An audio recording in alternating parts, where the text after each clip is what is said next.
राजधानी जयपुर में एक राष्ट्र एक चुनाव पर संवाद कार्यक्रम का आयोजन किया गया। कार्यक्रम इंदिरा गांधी पंचायती राज भवन में आयोजित हुआ। कार्यक्रम में भाजपा राष्ट्रीय महामंत्री सुनील बंसल ने मुख्य अतिथि के रूप में शिरकत की। वहीं प्रदेश अध्यक्ष मदन राठौड़, सुनील भार्गव सहित अन्य गणमान्यों ने युवा, छात्र और नव मतदाता के साथ संवाद किया।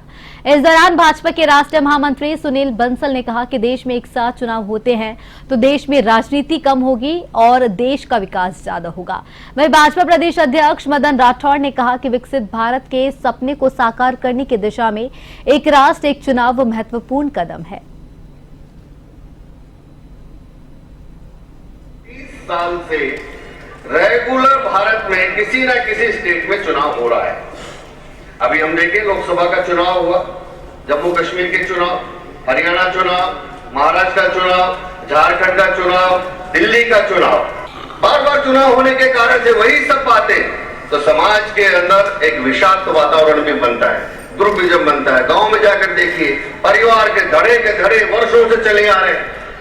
ये क्या है कि ये हमारे वो थे, ये हमारे थे, दो ग्रुप मिलकर के,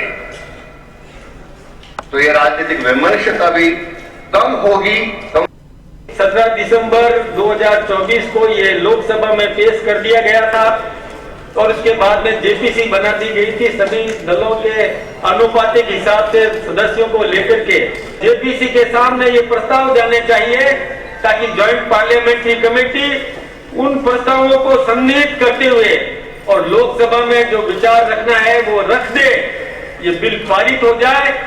और बिल पारित हो जाए तो निश्चित रूप से आप सबके मन के भाव हैं कि वन नेशन वन इलेक्शन होना चाहिए। एक बार में चुनाव होकर के और फिर सबको विकास के इस विधेयक को देखें तो इसमें ट्रांजिशनल पीरियड 2029 से 2034 है। 2029 तक सारे चुनाव अभी की नियमित प्रक्रिया से होंगे, यानी कोई चुनाव डिस्टर्ब नहीं होगा। और उसके बाद में जो चुनाव होंगे वो 2034, क्योंकि उस समय एक डेट अपॉइंट होगी और उस डेट तक लोकसभा भी उसी समय अपना कार्यकाल पूरा करेगी और उसके बाद होने वाले विधानसभा के चुनाव का कार्यकाल भी तब समाप्त होगा। तो असल में ये लागू होगा 2034 में।